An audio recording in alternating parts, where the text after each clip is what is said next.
Hi friends, అందరు బాగున్నారా? నేను బాగున్నాను, మీరు బాగున్నారు అనుకుంటాను. ఈరోజు మా ఇంట్లో చేపల కూర. ఏ చేపల కూర అంటే రాగండి చేపల కూర, రోహు చేపల కూర. ఫస్ట్ ఉల్లిపాయలు వేసుకొని ఫ్రై చేసుకున్నాను. తర్వాత పచ్చిమిరపకాయలు వేసుకున్నాను. ఆ తర్వాత కొంచెం 3 స్పూన్ల కారం, కొంచెం పసుపు, కొంచెం సాల్ట్ వేసుకున్నాను. ఆ తర్వాత చేపలు వేసేసుకున్నాను. ఇప్పుడు ఈ చేపలు కొంచెంసేపు మగ్గించుకుందాం. దాని తర్వాత కొంచెం చింతపండు పులుపు, అలాగే అల్లం వెల్లుల్లి పేస్ట్ వేసుకుంటే చేపల కూర రెడీ. నేను కొంతసేపు మగ్గించాను. ఇప్పుడు చింతపండు పులుపు వేసుకుంటాను. చాలా సింపుల్. చేపల కూర కష్టం అంటారు కానీ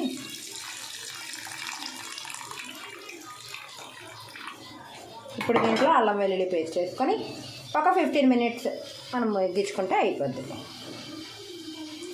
యమ్మీ యమ్మీ చేపల కూర రెడీ. నచ్చితే లైక్ చేయండి, మా ఛానల్ సబ్స్క్రైబ్ చేసుకోండి. Please friends, like and subscribe.